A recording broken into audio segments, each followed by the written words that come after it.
wanna live and forget the past. I know this change is gonna do me good.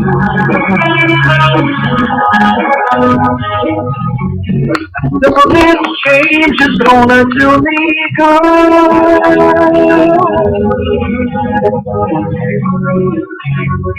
Even though it hurts me now,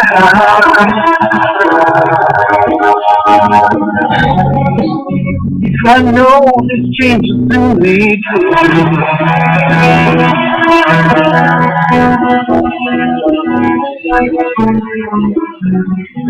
Wonder where the wind will blow. You got a clue to let me know. Don't hold it back now. Just let it die. Then there's something really good. Live your dreams, you know you should. I know this change is gonna do me good. I know this change is gonna do me good.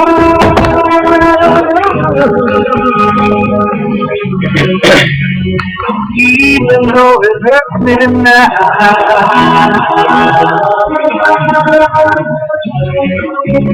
I know this change is do me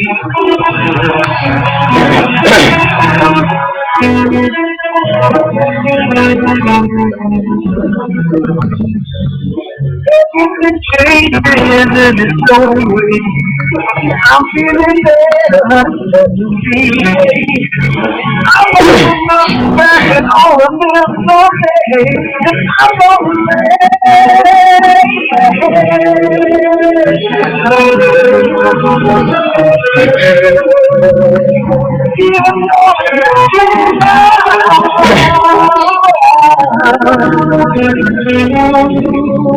I know the things will feel me good.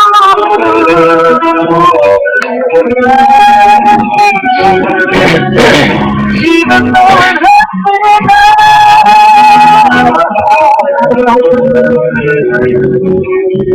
I know this changes do me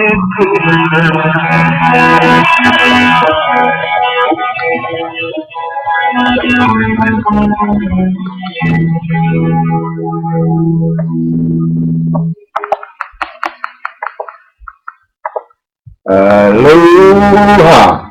Good evening. This is Andrew Aloha live out of Flagstaff, Arizona, with Spiritual Image Productions on Blog Talk Radio and FreeConferencing.com, and now Ustream, establishing and maintaining right relationships through human values. Aloha and welcome to tonight's Intimacy, Tantra, and Relationship Psychically Fulfilled show. Tonight we have special guest Laurie Handlers, all the way out of Phoenix. Aloha, Laurie.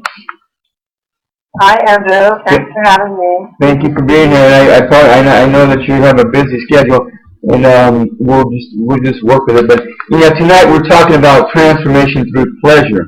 We also have Laurie Maha Dakini Lorae, all the way out of San Francisco. Laurie. Hi, Andrew. Thank you for being here. And just to let you guys know, let me see. This show is an online Tantra session filled with spice, nice, and everything right. Aloha to I will be joined by Tantrica Maha Dakini Lorae, and then also who's a Sacred Sexuality Educator, Certified Tantric Counselor and Tantric Healer, as well as be joined by Laurie Handlers, all the way out of Phoenix, who's also a film producer, sexual educator, author, and intimacy coach. And we're going to be talking about pleasure and going through all that stuff, and then go from there. In the meantime, what I do want to do is give a big aloha to all of our underwriters that help make this show happen from week to week, month to month, year to year, beginning with Maha Dakini Lorae at www.mahadakini.com. Maha Dakini Lorae's life has been a personal journey exploring sexuality and spirituality for over 20 years. She's a certified Tantric Counselor and Tantric Healer and a certified mind and sound teacher. Maha Dakini Lorae is also a graduate of Margot Non's year-long Skydance and Tantra Facility Training Program, as well as a current member of the Association of Sex Educators Club and Counselors and Therapists Club, as well as a charter member of the Association of Sexual Energy Professionals. She regularly attends trainings and conferences to keep current with the latest research and information on sexual education. And then we have the 90-Day Ascension Journey at www.90dayascensionjourney.com. When you sign up for the 90-Day Ascension Journey, you will be facilitated with defining and redefining your soul true life purpose. You will be assisted with finding out what ascension means to you. On this journey, you will be provided with tools and techniques and assistance to empower you to connect and reconnect with yourself and your emotions and feelings in your mind, body, and spirit. Through a universal soul-centered process, you will be going through a lifelong transformation that will allow you to move forward with your endeavors and never look back if you dare. Finally, we do have Zakaran Shion at www.zakaran.com. Zakaran teaches you how to co-create heaven on earth, how to be empowered to co-create heaven in your life, how to master the law of attraction to make your dreams come true, and learn tips on how to focus your energy and attention in a consistent, persistent way so you can be healthy, wealthy, and happy. Ask questions, find out the secrets of the universe, find out how easy creating heaven on earth is in your life. The Chiron is an emissary of love and light, completely dedicated to the awakening of humanity to their full mastery in co-creation of heaven on earth. And just to let you guys know, our guest tonight is Laurie Handlers at www.butterflyworkshops.com. Author of Sex and Happiness, film producer, sex educator, intimacy coach, tantra teacher, talk show host, and spiritual leader, Laurie Handlers has taught butterfly tantra workshops for women, men, couples, and singles since 1999 on ancient Indian, Tibetan, and Egyptian tantric techniques and secrets that are the basis of healing the body, releasing past emotional trauma, stopping the aging process, and reducing stress. Handlers is a global citizen and currently divides her time between the United States, India, and the UK. Her vision is to get women and men dancing in eternal ecstasy on heaven, on earth now. On heaven on earth now. There you go. Why not? Aloha, Laurie. Laurie, thank you for being here. And when I met Laurie about a month. About a month ago, I guess, for the first time. Yeah. In Phoenix, she did a workshop. I can't remember what that workshop was at the time, but I did another workshop with you about a week ago as well. I guess that was last week, wasn't it? It was last week, and the week, when we met, I was doing a solstice puja. Oh, got it. Yeah, and Obviously, it didn't make a very big impression on you.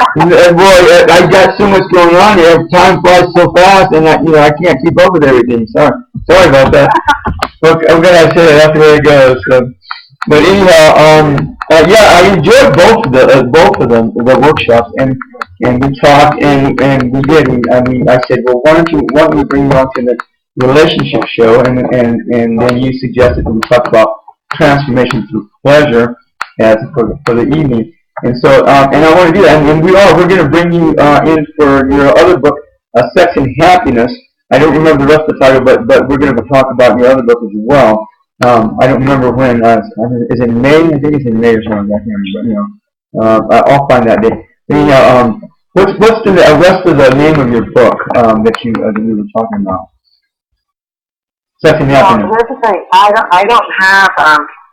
don't have a book called Transformation Through Pleasure. No, I'm not. Have a book. No, I hear you. Oh, my book is called Sex and Happiness: The Tantric Laws of Intimacy. Got it. So I will come back, and I'll give you guys a date of when that's going to be coming on. But we will come back. But so I guess the best thing to do is, first of all, Laurie, if you can kind of define for us for yourself what Tantra means to you, and then we'll go into transformation through pleasure. Go ahead. But that is what Tantra means. It means transformation through pleasure. It's not what I learned. I learned that Tantra meant something else. Expansion through awareness. And I think that's way too woo-woo. What does expansion through awareness mean? Awareness of what? Expansion of what? So I define Tantra as transformation through pleasure. That is exactly what it means. Good, good. Transform your life by seeking pleasure rather than moving away or towards pain. Got it, got it. And I don't know, there's, some of the communities that I've been involved, they define Tantra through pain as well. And I mean, whatever works, I guess. That's all I can say. Yeah, I mean, I was taught a few different things, that Tantra meant. That it literally means to weave, and weaving body, mind, and spirit. But the actual, whatever exact translation means expansion through awareness. And, what does that mean to you? Because I don't, when I tell people that's what it means, they look at me with a blank face. Got it. Expansion through awareness, what the hell does that mean? So I gave it a new meaning, transformation through pleasure. And which is, I think, that's a good meaning. Why not? Why wouldn't we do that?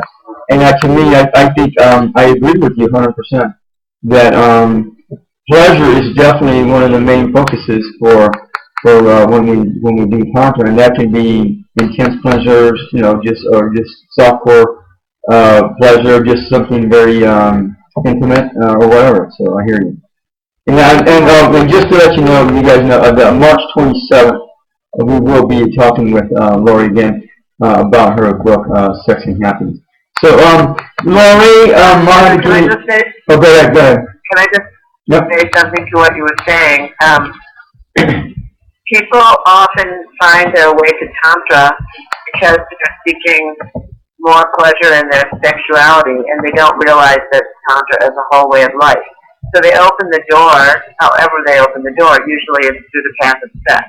Like they think, this could be really cool, I'm going to have like hotter sex, and it's going to be esoteric and different techniques.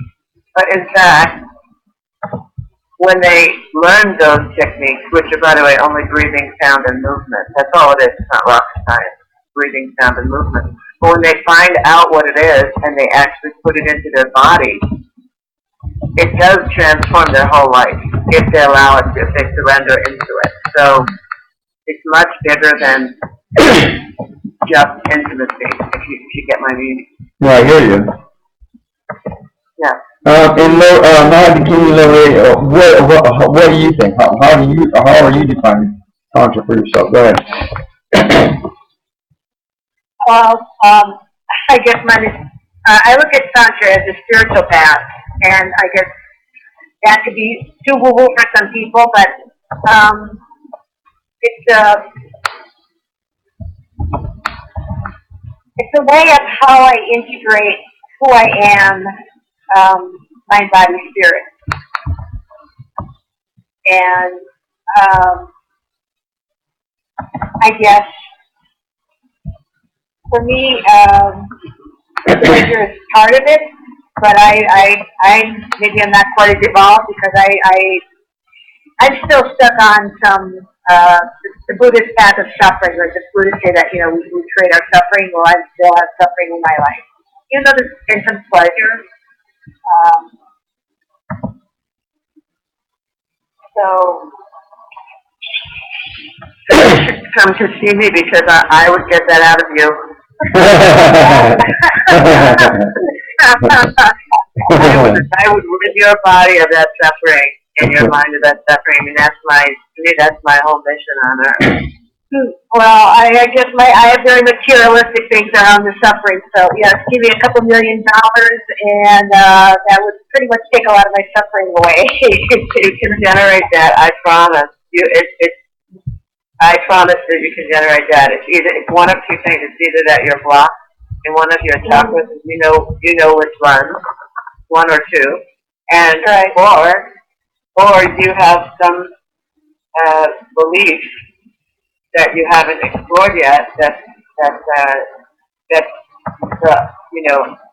the umbrella that's layering over everything else that you're doing, and somehow that belief isn't letting you move past that, which also signifies a block. But if that's it, if that's what you're suffering about, or anyone listening, if that's what anyone suffering and full treatment.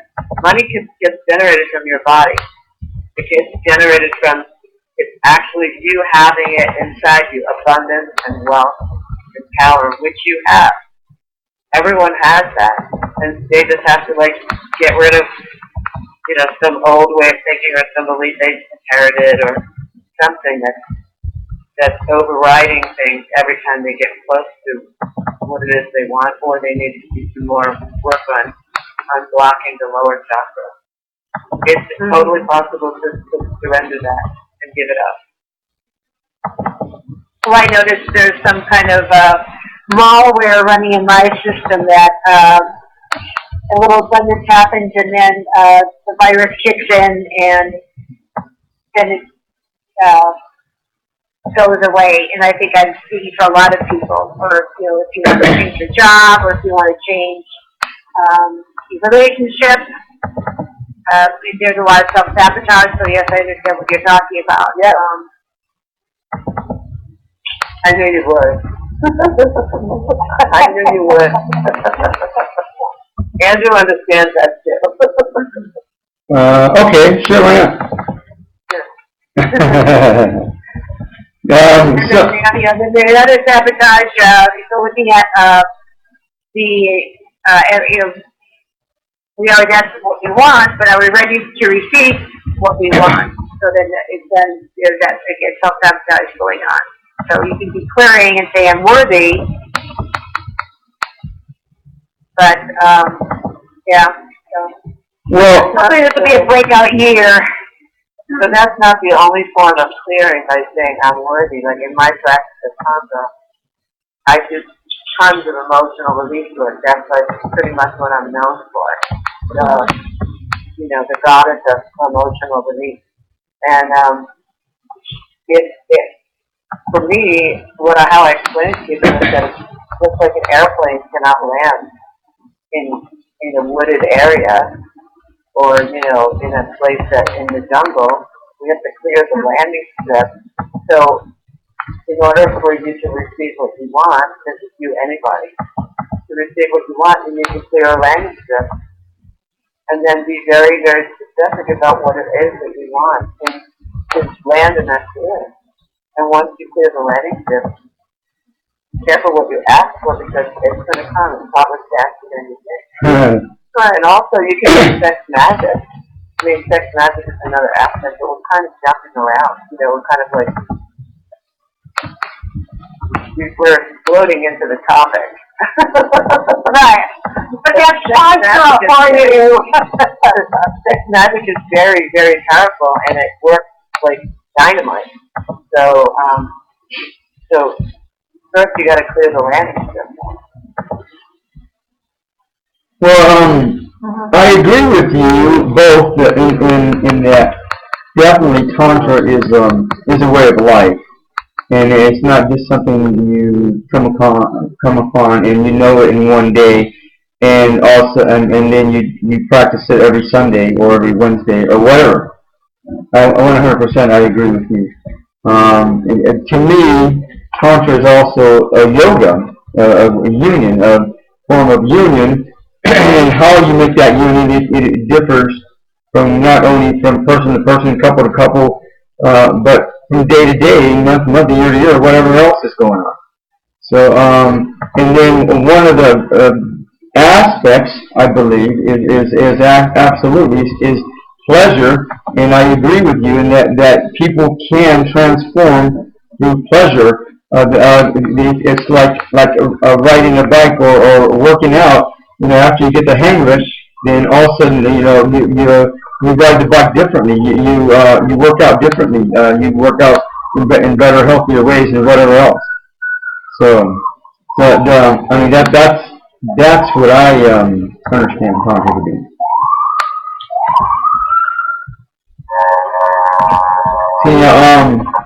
So tell us more about what we're talking about, and what kind of transformations are we talking about, Laurie, in terms of what pleasure can do for people? Oh, well, I did a random poll of people that are my students, and they said things like,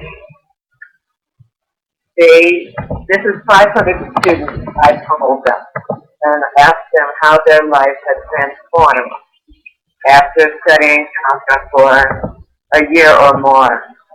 And so here are their 5 responses. 1, feel great about yourself, more attractive, self-confident, increase your capacity for more pleasure, experience joy and fulfillment as a way of life. That's number 1. 2, empower your well-being, eliminate toxins, eliminate stress, accept yourself for who you are, and release deep, painful cellular memories, feel safe and whole. That's 2. 3, stay more focused, get your intention, do the practices and watch the laws of attraction bring what you want. In other words, a life partner, more money, or a career change. 4, uplift relationships. See others for who they really are, relate to their deep, divine nature, and trust your intuition. And 5, this is my favorite one. Experience the expression of your deepest emotions. Know rapture, love, passion, and beyond. Become your own beloved. So that's a random sample of 5 minutes of my conversation. Come to butterfly workshop. I don't take that lightly. Like, to me, that's transforming one's whole life. So I guess, what is a butterfly workshop? Let's go back a step, and I'd like to know what you're talking about. Butterfly Workshops is the name of my company. It's not a butterfly workshop. I do 3 levels, or 4 levels of Tantra under the auspices of Butterfly Workshop, and I'm also a lead faculty member on the ISTA faculty, the International School of Temple Art. So that's another whole piece that I lead as well. So I lead beginner's Tantra course 1 day. I lead a 3-day advanced course. The first one is called Bliss. The second one is called Ecstasy. Then I lead a 3rd level course, which is a week-long course called Initiation to Mastery of Self-Love.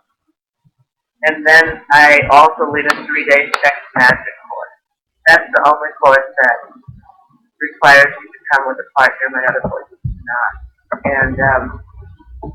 And then as I said, I lead this ISTA SSFEX course, which is spiritual, sexual, shamanic experience training, and that's a week-long course. So the first ones I talked about are under the auspices of Butterfly Workshop, and the last one is under the auspices of International School of Temple Art. Got it. And we have Andrew Aloha, myself, and I have been or know of the International School of Temple Art. We were involved in that group a couple of years, 3 years ago, I guess. We're working with them and whatever else. So now let me I guess is that all that you want to tell us about that, or is there anything else you want to tell us about that? Well, I don't know. I mean, I'm not really sure what to tell you about it. Okay. In the first course, I teach basic Tantra, like I teach techniques on how people should breathe, move, and make sound. And I teach them a few things about what it is to connect with somebody and also boundaries. And then in my second course, we do lots of emotional clearing and in the daytime and rituals at night where people get to practice boundaries and they get to practice honoring the divine in each other. And in my 3rd level course, we get to have exercises where people start to see how their belief system and the way they speak to themselves is in the way of them being in love with themselves. And I don't mean in an ego way. I mean in a way that's truly self-love, like honoring self and cherishing self and nurturing self and feeling that one is deserving and on and on. So that's what's covered in those courses, but I can't really give you the agenda or anything, No, I mean, and that's okay. It would be, I would just go ahead. well, it would just be too weird to say, and then we do this, and then we do this.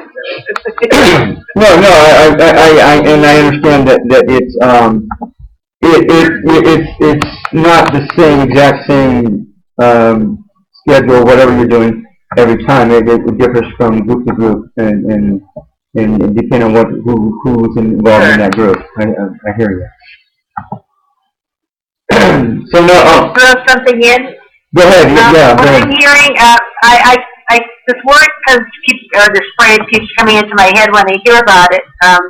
It's spiritual psychotherapy, because I heard Laurie talk about, emotional clearing and ritual. And in the Western world, psychology and psychiatry addresses just basically the body and a person's mental state, but they really don't acknowledge our divinity. And these two things are because it's not acknowledged. It's a missing piece. And my tradition came from Margot. Now I'm Skydancing Tantra, and she had a lot of emotional clearing techniques in that process. So I really find that, and because I don't know about yours, how you have your sessions constructed, would you say that that's true, that there's just like spiritual therapy, or am I kind of off on using that word? Well, I actually don't like to use that word, but I get where you're coming from. I totally, I understand how you're explaining it. For me, I don't like the word therapy at all, and mostly what I think of in Western therapy is not body-oriented. It's only head-talk-oriented, talk, and mostly I don't think it works. I know therapists who, I know people who've been in therapy for years and years and years and years, and nothing has changed. Nothing. Right. They're on Zoloft, Prozac, Wellbutrin, you name it, on every kind of drug, and they don't know how to cope or deal with life or anything. Nothing has really worked. And a psychiatrist told me years ago, a lot of my students are psychiatrists and psychologists, and a psychiatrist told me in the early 2000s that you get more done in 3 days than I do in 7 years. I said, thank you, could I quote you? And he said, of course not, I was losing my license. But, to lose clients. Right. But I hear what you're saying, and let's just sort of like this. It's very therapeutic, and it's very cathartic. But I wouldn't call it therapy, do you know what I mean? I actually call my work sometimes a modern-day exorcism. No kidding. Well, that's even more out there. But I distinguish it. It's not talk therapy, The other thing I would say about Margot's work, and to distinguish it a little bit from mine, I'm very good friends with a bunch of people. As a matter of fact, someone I co-teach with is from Skydancing Tantra. Her name is Crystal Dawn Mara, and she's still with me. And also, one of my apprentices and someone I'll be coaching with is Diana Owens, and she also is a certified Skydance teacher. And based on what they both told me, Margot used a lot of dance and some of the Osho techniques, lots of dancing to release emotion. I don't do that. I use bioenergetics, emotional release, and I have something that I created with a partner called yoga boxing, which is bilateral brain stimulation to release trauma from the body without people having to relive the trauma.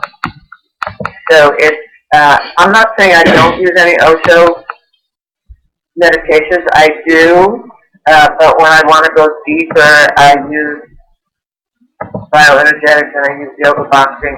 And there's one other thing that I use, which is another adaptation from a technique called Wadi Han, which is going in the unknown. I use something called Body Han, which is people actually laying hands on someone and going into where they point to their pain is. And it's almost like pushing the pain out. So I know it's going to sound very woo-woo, but it's different. I just wanted to distinguish that. When I came to New York, and I met, I was living in Washington, D.C. at the time, and when I traveled to New York, and I met a whole bunch of people who were sky dancers, and they came to my workshop. They didn't want to do what I wanted them to do. Like, they felt I was going too far. And then they did do it, and it was great. So, we struck a happy balance about it. So, and I totally admire Margot. She's also been on my radio show, etc. So I just want to, I'm not meaning anything disrespectfully. I'm just trying to distinguish different practices. No, go ahead.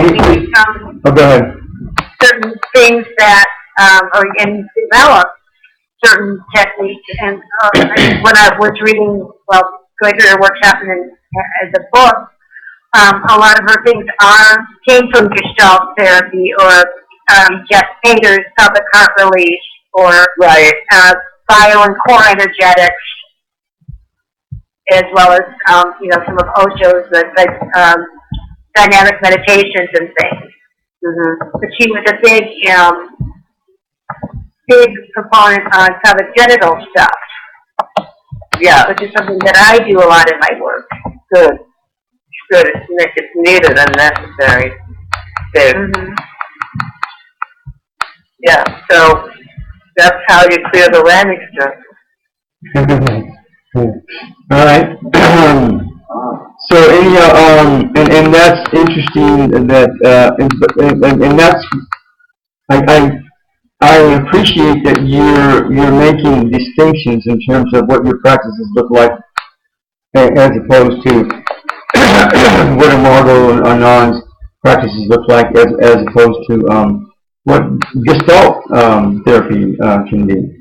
And I've had Crystal Dawn Morris here. In fact, she was one of the first persons that I interviewed when I started doing the show. And then there's been a number of other practitioners that I've had on here as well that I've interviewed for. So yeah, I tell you what, let's go ahead and take a break real quick. It's pretty close to that time. What I want to do is go ahead and play some music by James I Melodic Angel, and I want to play a song called Electro Shimmy, and I want to send out love, blessings, healings, angels of light, and love to all the tantric practitioners on the planet, especially you guys and all our family and friends and all our vehicles and places of residence that take care of us. To all those people that are looking to make a difference in other people's lives, that are doing service, some kind of service or another, that are working to help others, and then also to the President of the United States and his family, all the kids on the planet, especially the ones that need concern, all the animals and all the plants on the planet, especially the ones that need concern. Anybody you guys want to add to that as well? I thought you covered it all just now. Okay. Yeah. Laurie? I guess for all the people on the East Coast that are recovering from the snowstorm, and I heard that there's another snowstorm going on. Oh, yeah, no kidding. Yeah. Good point. Yes, let's do that. Let's do that. Love, blessings, healings, for safety and for driving and so that people can have houses to be in and that they're safe and comfortable and warm and fed. Yeah. And I also want to send out love, blessings, healings, angels, light, love to all the people out there that are struggling with pleasure, struggling with life, struggling with joy or happiness or love to begin with. So let's send out love, blessings, healings, angels, light, love to all those people and everyone else in concern. We will be back. Electro Shimmy by James Almanatic Angel from his album Loyalist 528, I believe. Okay, we will be back.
Ready?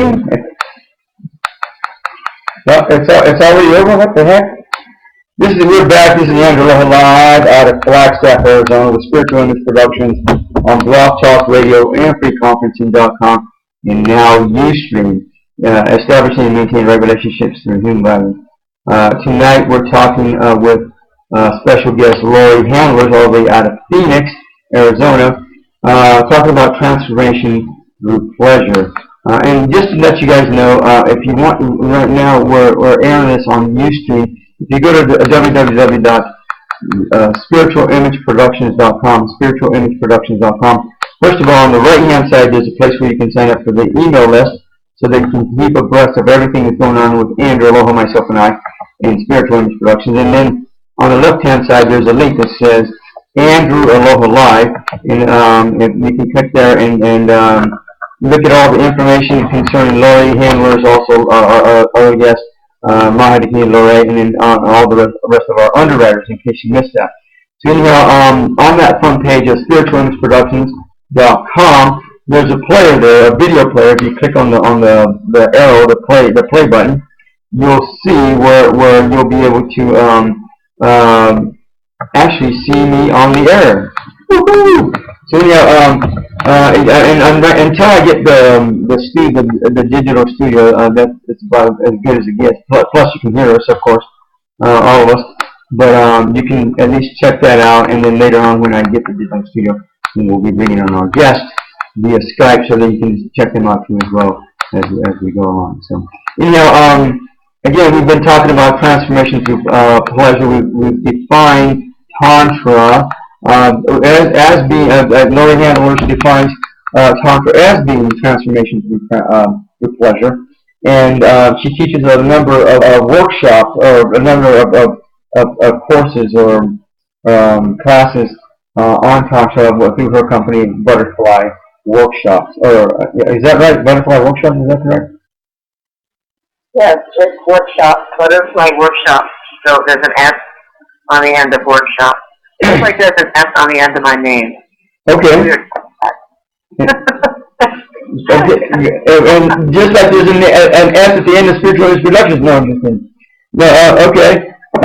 So and how long have you been doing these workshops, and how did you really get involved into doing all this Tantra stuff, Laurie?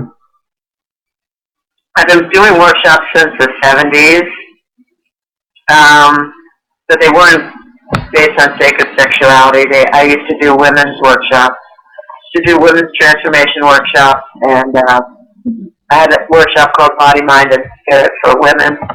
And then I did a workshop called Mothers and Daughters, where adult daughters got to invite their mothers to a weekend course, and they could actually bury all hatchets and everything that was standing in the way of them being who they really could be for each other. And that was in the 70s. I don't know, it seems like I've always been doing workshops. I also was I was a corporate trainer and organization development manager and specialist, and I've done consulting to industry and government for years. And I had a lot of contracts. This is the answer to how I got into this. I read an article about Mardo Anand, interestingly enough, in the 80s in Yoga Journal, and that there was no internet then, so I didn't know how to find her or how to find what she was doing. So I just put it aside. I still have the article. And I said, this is what I want. This is what I'm looking for, but I didn't know where to look. So I figured I would find it eventually. In the 90s, I left corporate America in 1996, and I started taking Tantra classes. Somebody let me know that there was some Tantra classes from Ipsalud Tantra taking place in Silver Spring, Maryland, which is really close to Washington, D.C., where I live. And so I started taking Tantra classes, and at the time I had many government contracts, federal, state, and city contracts under the Bill Clinton administration, and I was taking people off the welfare rolls and getting them employable. Like I taught them job ethics and how to actually acquire a job and keep it. And I won awards from Al Gore, and I traveled all over the United States speaking about my Welfare to Work program. And then George W. Bush got elected. And when he got elected, all of those programs went to what's called state-based organizations. And they moved into prisons. So there were churches that now got the contract that I then had. And instead of working with people coming off the welfare rolls, the programs were targeted at people in prison. And first of all, I don't own a church. And second of all, I don't really want to work in prison. And somebody else does, but I don't. So I said, okay, what am I going to do now? When my contracts were finished, I had a few more contracts in the city of Baltimore. That was still my last contract. And, because I worked for the Patent and Trademark Office, the Department of Commerce, different states, helping them employ these people that were coming off decades of welfare. And I said, what am I going to do now? A lot of money went out of my pocket. So I said, I know. I'm going to take my hobby and make it my vocation. Sex always sells. And that's how I became a Tantra teacher. Because I've never looked back. George W. Bush did one good thing as far as I'm concerned. I guess your karma is tied to his very indirectly. That's right. So that's the answer to the question. So, Andrew? yeah, Maybe we lost Andrew. I'm still here. I just had my phone on mute because, I didn't want to have a lot of background noise. But, so that's pretty amazing, and you've made pretty much a living at it since then. Is that what I'm hearing you saying? I have actually. I've had some lean years, but the first 10 years were really abundant because the corporate world that I left before that I was doing the government work was Landmark Education, which is the Landmark Forum, which yeah. So I worked there for 4 years, and when I left there, I was already taking Tantra classes, and everyone that knew me I was very big in the corporation, so everyone that knew me wanted to know what I was doing. And so when I told them what I was doing, they all wanted to do it. For a long time, I didn't have to do a lot of enrollments to get people into my classes. They just came. They were really excited to do it. They wanted the body part. Like they had the mental part. They wanted the body part. But I think that's what most of the that, the Edge, the Warner Airhouse, the Landmark stuff, some other things. No one does, except I think Tantra, it really addresses the physical. Right. They don't do the physical. They did the physical when they had the 6-day. They used to have a week-long course called the 6-day. And in the 6-day, you did ropes courses, and there was a lot of outward bound kind of thing. And that was very, very physical. But when they retired the 6-day course, and everything they have is mental. And it's good. I mean, don't get me wrong, I got so much out of it. And everyone in my life, pretty much, my family, and even if I was to hire somebody to work for me, they'd have to do the form, because we'd have to have communication on a certain level. So, I mean, if I hired somebody and they'd never done it, I would send them to do it. But it's very mental. It's a very mental construct, and Tantra just takes in the whole other part, which is the body and the spirit. You have to have all that too. Got it. You can't be whole. You can't be whole just thinking about it. Just distinguish in your head, what it is to be whole. Yeah, there are distinctions that you can come up with by thinking and really using words and distinguishing, and Tantra gets it down into the body and allows you to see where you really are a being in the universe, a being on the earth, related to all other things, related to a drop of water, related to everything living and breathing, like that. So I feel that if you needed to have both.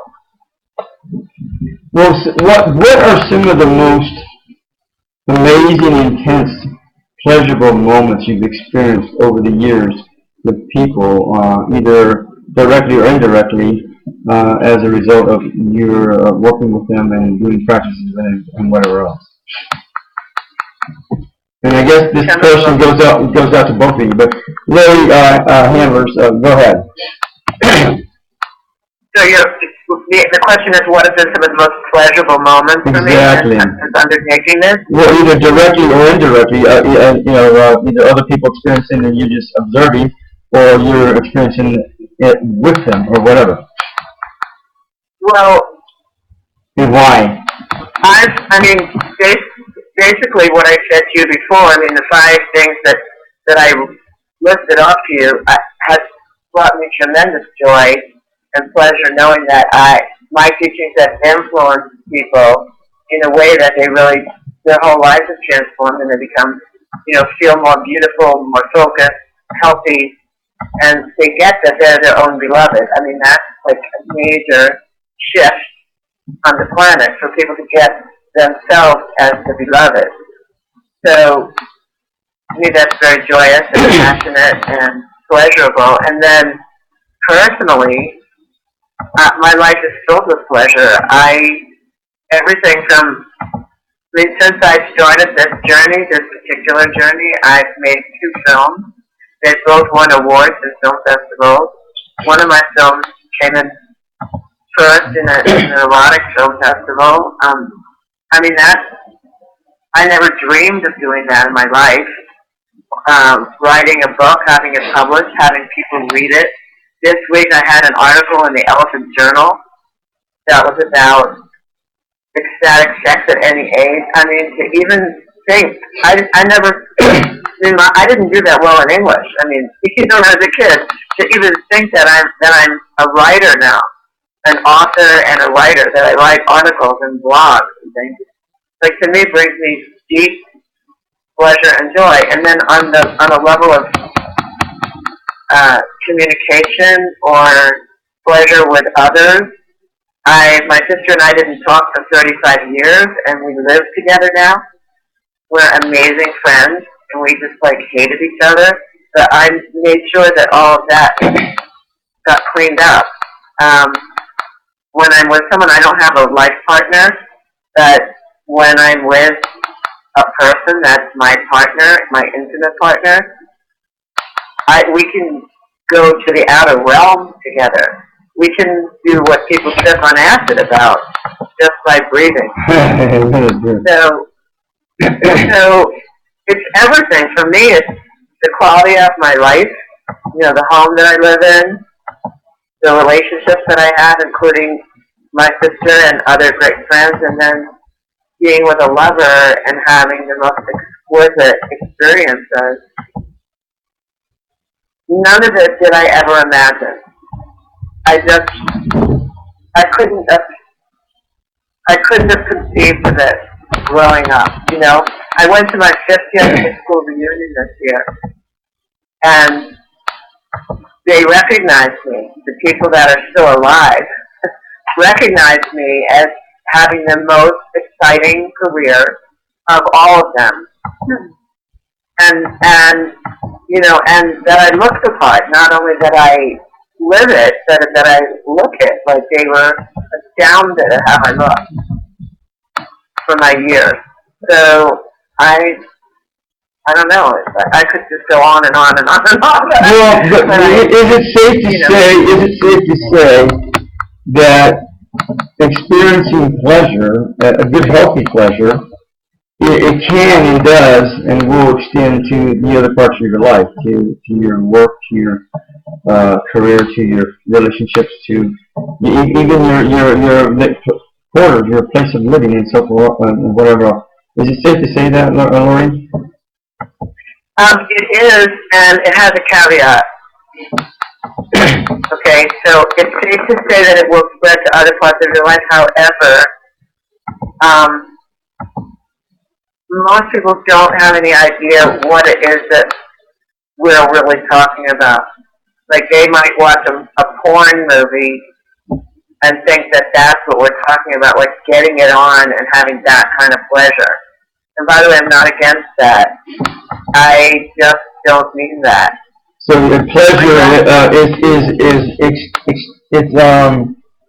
it can be extended to other parts in other ways, I guess. So I guess maybe the question is, what is pleasure? And I don't know that we took the time to define that, but what is pleasure? Go ahead.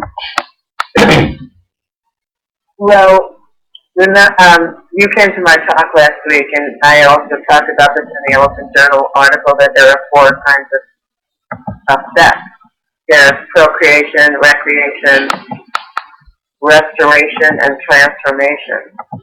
So most of this planet knows about procreation. They know that if they put a penis into a vagina and that a sperm could fertilize an egg, and there's a baby that comes in 9 months. Everyone knows that, and animals know that, everyone. You know, every animal can do that, and people do that. And then there's recreational sex, where people like meet, they see each other, they think they're hot, and they have sex. The other two, most people don't know about.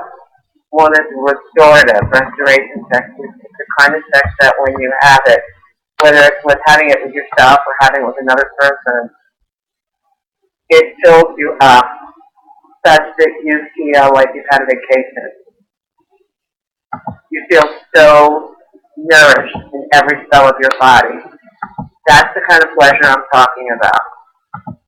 And transformational sex is the kind of pleasure that's where you can travel in the cosmos. You can feel like you're one with every atom and molecule and even the void. Like it's a spiritual experience. And that also fills you up in another very, very deep way. So, what I'm talking about is those two, and that kind of pleasure. And then I'm saying it's possible to face life orgasmically, like living life like having an orgasm, like every day, yay. Like I'm having so much pleasure that everything looks like pleasure, even some things that didn't used to look like pleasure. Like it's just one hell yes. Well, go ahead, Laurie. Laurie, out of San Francisco. How do you define pleasure? Well, there's a bunch of things running through my head when learning. I didn't say define being naughty. I said define pleasure. No. That's what I said. I'm going off on a little different content and not wanting to define pleasure, but I think it's an indirect way. So, what I hear is, well, on a scientific level, what happens when people get into a pleasure state, or whatever that means, our brainwaves change, which then turns off the adrenaline and cortisol, and we can start the endorphins flowing. Everybody knows that stress is an ager. It breaks down the body. It creates disease and disharmony in the physical body, and also maybe in the mental or psychological state. So, when you are in the state of pleasure or bliss or orgasmic, ecstasy that Laurie was talking about, maybe that's a good way to sell it, is for women as a way to stay young and a rejuvenator for women to look healthy and younger. So I believe I've been practicing that. And then there's also how you can channel and connect with a partner to increase that. So that's with the pairing, but Laurie also mentioned you can do that by yourself. I did have one time when I was with a lover in Paris where I had this, I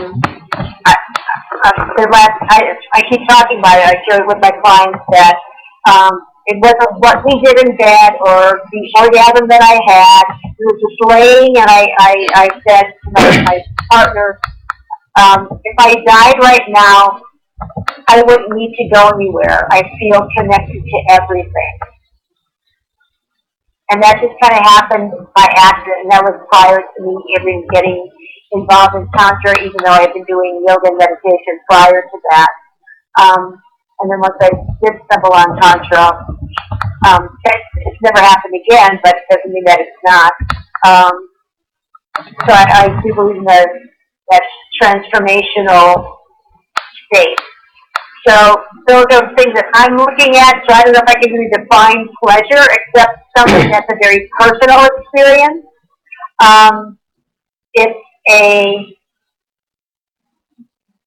It's more the positive mode as opposed to something being negative.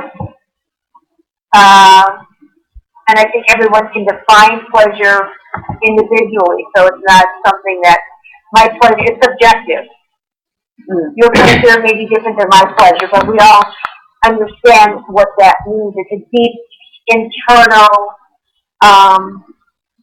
connection and the sense of total well-being that nourishes us. So maybe that's my definition. Well, what I've been doing is I've gone on to the internet and I've looked to actually to give the book phrase, definition of what pleasure is or can be. And one of the words that it comes up is satisfaction of. Also, to like, to wish, or to feel inclined, or even to will, the process of willing something that makes you happy, that satisfies you, that pleases you, and so, or desire as well. So anyhow, and to me, pleasure is not something that you experience just emotionally, as I believe that's what we've been talking about, but also physically, mentally, and spiritually. There's all different levels of pleasure and combinations of those levels as well that can be experienced by the human body, by the human person. And I don't know what aliens from other galaxies experience, but that's besides the point. And we're not talking about that anyhow, so who cares? Well, actually, we should care, but that's besides the point. But anyhow, and there are different ways that pleasure can be experienced on the various different levels, and that can be used to trigger that response, that feeling, that perception, and whatever else comes along with all that. So, and you're right, even through an orgasm, can somebody experience pleasure, but even more than that, as we've been already talking about, transform from that. Some people can literally become transformed from even one orgasm, and they do regularly, every day, every second of the day. People all over the world become transformed, and that transformation can be for a minute, for a second, for a year, for a month, for a day, but it takes place regularly every day on a second-to-second basis. There's people having sex regularly all the time. There's people that are enjoying pleasurable moments with their kids, with their families, with bowling, with the movies, or whatever, all over the world, regularly every day, every second of the day. And it becomes transformed for 1 second, for 1 hour, for 1 day. They become the characters in the movie that they're watching. They connect with them, or whatever, or the lover that they're making love with, and whatever else. And it could be for a second, for a month, for a day, but they become transformed. And whether it lasts forever and ever and amen, it's a whole different story, but it does take place on a regular basis.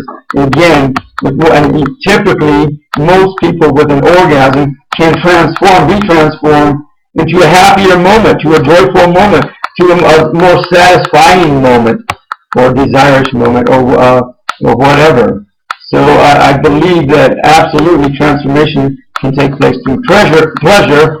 It just just depends on what your treasure is, but that's besides the point. Okay, fine. So anyhow, we got about 26 minutes left. What is there anything we haven't talked about, or did you want to put it out there, Laurie or Lorae? Go ahead. Well, I loved what you just said. Thank you for defining pleasure, looking it up, and then talking about how it's transformational.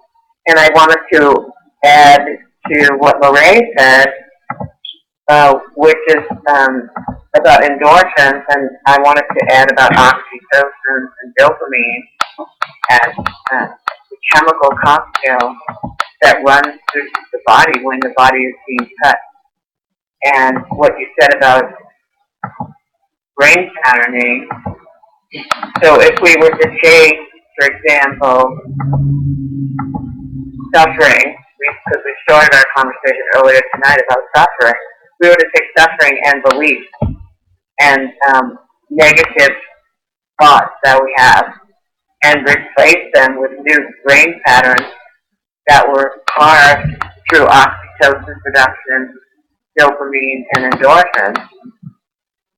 We had enough of those experiences, we could eventually replace the old nerve patterns in the brain and neural patterns, I mean, in the brain, to more pleasurable, more positive life experiences, thoughts, etc., simply through using our sexual energy and touch.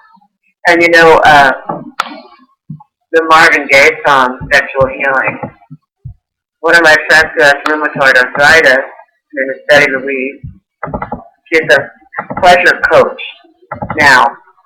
She was on a pain threshold of 10 when she asked a former lover of hers to come over and do an experiment with her. She asked him to make love to her all day. And by the end of the day, her pain threshold was a 2 instead of a 10. So there's so many things that feeling pleasure in the body counteracts. Rheumatoid arthritis being one of them, the pain of that. So there's a lot here. There's a lot to this. Really a lot to this. And we're just touching the tip of the iceberg. Unfortunately, we don't get the grants to do research in our world that the universities are getting. We'd be making strides in the world and help to heal it a lot quicker than what's going on. Well, that's a good idea. Why don't we apply for one? I like that idea. Just kidding. Okay, fine. So anyhow, no, that's a good point. That's actually a really good point. You can use fantasy to tap into pleasure. Not only that, but you can also use past experiences to tap into pleasure, or you can even make them up and use future experiences or just experiences that and I don't know. It's undetermined. All the different types of pleasure that people can experience and have yet to experience because we haven't even tapped into the other world, the other people from other planets. I mean, or even and I don't know that it's appropriate to say, but even the pleasures of animals. How do they feel in relationship to how we feel? Do they feel at all? I think most animals do feel in this day and age. Maybe at some point or another, they didn't hardly feel at all, or they did. I don't know, but there's all kinds of pleasures that we haven't even thought about, or we have yet to even tap into. So I'm sure. I mean, to me, the satisfaction of being in a space shuttle near Mars could be amazing, just overwhelming, or whatever. I don't know. It could be out of this world. Well, of course, it would be. I actually want to share something with you. I want to share an experience that happened last week for me. In my gym, they had a week-long competition. It was a strength and endurance competition. And I'm 68 years on the planet, just so you know. And I did a 10-minute and 36-second plank. Oh, and, wow. Yeah. So you're going to have to inform us on what a plank is, Laurie. Yeah, I'm going to say. Okay, go ahead. Plank is a physical posture where you're on the ground, you're parallel to the ground, you're leaning on your elbows and your forearms, your head and your back are straight, and you're balancing on your toes. So you're balancing on your toes and your forearms, and your body remains straight, and you breathe, and you stay in that position for as long as you can. Most people can do it for a minute, 2 minutes. I did it for 10 minutes and 36 seconds. Now, how did I do that? I did it because I was actually fantasizing about great sex the whole entire time. And so I didn't focus on, oh, damn, I'm doing a plank. It's so uncomfortable. Like, oh, I don't know how I'm going to stay up. I don't know how I'm going to keep my body. And my body literally at the end of the 10 minutes and 36 seconds was shaking. I felt like my cheeks were shaking. My whole entire body was in a pool of sweat because it takes a lot of core strength to stay up that long.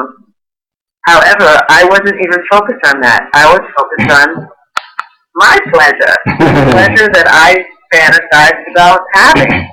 And that's how I stayed like that. And when the trainers in the gym, who are in their 20s, you know, came to me and they said, how did you do that? I said, I was thinking about sex. So there's a pleasure, and it's imagined. It had nothing to do with anything. Because actually, it wasn't a very pleasurable experience to stay in that place. Although I got a lot of pleasure from bragging about it. And I got a lot of kudos from all the jobs that I know. But this is just, it's more than mind over matter. Like, I chose what I wanted to focus on. And so your body and your emotions and feelings and even, per se, your spirit, followed suit, and then they supported you. Until, now I gotta ask, did you have an orgasm at the end? Is that why you finally ended up, giving up or whatever? No, I didn't have an orgasm at the end, but, I'm clear that I could do it again, and I could probably double the time. I was just kidding. Okay, fine. No, okay, I didn't get it. I was just kidding. So, anyhow, so interesting, and you're right, there's pleasure, people have pleasure through pain all the time, you know, S&M and all kinds of stuff. And, you know, I don't know if it's just strictly an ego-based thing or not. To me, it's just an ego, whole big ego thing. What was it, that movie, Grey, what was the movie, do you guys remember? 50 Shades of Grey. 50 Shades of Grey, it completely confirmed what I'm talking about, at least from my perception. So, but that's besides the point. So, and I don't know if did you guys watch that movie? I read the book and I went to see the movie and they both sucked. Yeah, that's what I said. Good time. Yeah, well, they weren't real. I mean, they weren't real, and they didn't have substance. So, if we want to talk about kink, we could talk about kink. It's viable. Kink is viable. It's palatable. It's some people's taste. It's some people's side interest, and it could be very sensual and very pleasurable. Well, no, I did get pleasure in watching, what's her name, get all naked. She looked great naked, but other than that, you know, the content was cheesy, and I didn't get a lot of pleasure in that. So I know, I just thought it was kind of cheesy. But the only thing it really did was start to open up a conversation about something other than straight, heterosexual, vanilla sex. And I think it kind of like started this conversation and the little, I'm trying to think of a word for it, curiosity around something else. And I think what I find also is this world of technology is getting us more and more away and out of our bodies, and we're not, you know, I hate texting. I know it's kind of a necessity, but it's really, I can't connect to someone. I can't hear a voice. I work with people's bodies. I work very intimately with people's bodies. I work very intimately with their energy, and this, you know, all of this the newfangled stuff of this younger generation is scaring me, because I see it's creating a barrier and a separation about the thing that we started in this conversation is this connection to yourself and connection to that inner part of you, and having it be something that is nourishing and pleasurable and healing. or am I wrong? No, well, go ahead. No, you're not. You're not wrong at all. It's, we have to focus on being personal and intimate in a world that's getting away from intimacy and personalness because everyone's lost in their device. Exactly, and we were talking about music when the other day, a few days ago or whatever. The same thing came up, exact same thing. Even the music out there, people are so disconnected that their music. I don't know how they can be so famous or popular or whatever with whatever music, but they don't seem to be connected in the way that it could be otherwise. So the amount of pleasure, the type of pleasure that people are experiencing from music in this day and age. I don't know. Is there really pleasure there? I don't know. I'm just really just bewildered with all that. Go ahead, Laurie. Well, I don't know how to answer that since I'm not of the generation that grew up with computers and iPods and devices. I mean, I have them. I have all of them, and I'm on them all the time. I'm on them now. I'm on it with you. But I know how to be personable. I know how to be intimate. Actually, if anything, if Tantra taught me anything, it's how to be intimate in a second. Like in a New York hot second, I could be intimate with somebody just by looking in their eyes and smiling and not looking away. Exactly. And I'm not flirting. I think you hit a really key phrase too, and I think that's a huge factor with our society in this day and age is personable. People, I don't think, know how to be personable. You talk to people, customer service all the time. They're just like, they're anal retentive about that, and they got to do this, and they're only allowed to, they're not personable. They're just like, and it's so annoying to talk to people like that. Or just out in the street, like you said, they don't look at each other, and they don't really smile. They're just hung up on whatever's going on for that day, and that's it, and that's all they're focused on. So that's a huge word that I think America definitely needs to learn and go through remedial training about is personable, and of course intimacy is absolutely. So many people have a hard time with intimacy. I go and I do all these projects and these tasks, and I end up having to go to meet some people in a bar or whatever, and not because I want to go to the bar, but I just have to go there. I look around, and people they seem so disconnected. Their favorite activity is the young generation is to go get drunk, go get high. Really, today? Oh, I want to see how drunk I can get today. Oh, okay, fine, whatever. So that's being personal. That's being intimate. Well, sure, why not? A really dumbed down version of it, of course. That's something. So go ahead, whoever.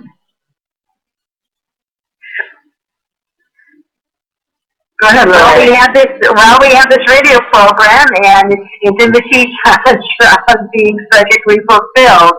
And I guess that'll keep Laurie in business for a long time. It'll keep you in business, Andrew. It'll keep me in business because the problem is escalating, so we're never going to be without. But it's just kind of, Laurie seems to be very good at getting the word out and doing more the business and marketing than I am. So I salute you in your endeavor. Oh, thank you so much. It takes a lot. I mean, most of my work is done marketing rather than teaching. I mean, I teach a week, a month or something, or a couple of weekends a month, and the rest of the time I'm in my office on those devices, all those devices. Here, doing things that will get the word out there, that will make sure that people know that there's me, what I'm doing, and that there's others and know what they're doing. that ensures that the ball keeps going for teaching people how to be personable and intimate and pleasurable and whatever else comes along with all that. Absolutely. Yeah, I know. Is that truth? And isn't that amazing? And well, there's some other important words, Andrew. There's also the word discernment. Yeah. I love that word. That's one of my favorite words, like having discernment about who I do get intimate with, you know, and discernment about boundaries, like what is my hell yes and what am I a maybe about and what am I a no about. And if I'm a maybe about something, I'm not doing it. I'm not going there. If I'm a no, I'm definitely not going there. But a lot of people just go along, and they have no idea what their true north is, and what they really want to do, and what's okay with them. So we'll be in business for a long time, Dave. Right. Job security, okay, sure, why not? So the other thing that's kind of like running through my head is these days is, you know, people, there's so much about perfection. Everything has to, you know, you hear about the perfect wedding and the perfect engagement and, you know, the perfect birthday party but there's no allowance for mistakes. There's nothing about, you know, where does learning come in? Where does this ability to, about choosing and then being responsible for the choice that, you know, you took and then going with all the repercussions from that choice? And one other thing, this is a little bit off topic, but what I'm seeing because of the, and this is kind of disturbing for me, online, let's say somebody tweets something awful, let's say it's a racist comment or something, and then that gets the person fired. Because people are, you know, everybody sees it. Is that really right? Rather than having that person take classes and find out, like, why his statement was wrong, or look at himself as, you know, where did he get these prejudices from? How can he learn, and how can we change the world, as opposed to now he's another person who's unemployed, who's maybe got it done, and next thing you know, and this is going off on tangents, but, you know, he could go out and kill people. So that's a whole different set of topic, Laurie. I understand, but just, you know, in the sense of what I'm seeing in the sense of, okay, how do we be connected, but what happens when we're not, or when someone makes a mistake and wants to, you know, whether they're sorry or not, and how do we learn? So that's the other thing. Exactly, and I think that's important. That's where you definitely came in on that was exactly correct. Is that, you know, people's learning abilities are actually desire for wanting or satisfaction for learning. I don't think it's the same now that it used to be even 10 or 15 or 20 years ago. When, you know, back in the 60s, 70s, 80s, the pleasure from learning, I think, was so much more than it is now, and not only that, but different probably is as well. It's much more mechanical now, I believe, than what it used to be. Instead of being more intimate and more passionate, I think that's another word to bring into the equation than what it is now. I think just people aren't passionate like they used to be about you know, anything a major that's going on. So I don't know. That's what I feel. Do you feel me? Yeah, I don't know though. I don't know. I mean, I can't speak for whole generations of people. You know, like, I don't know.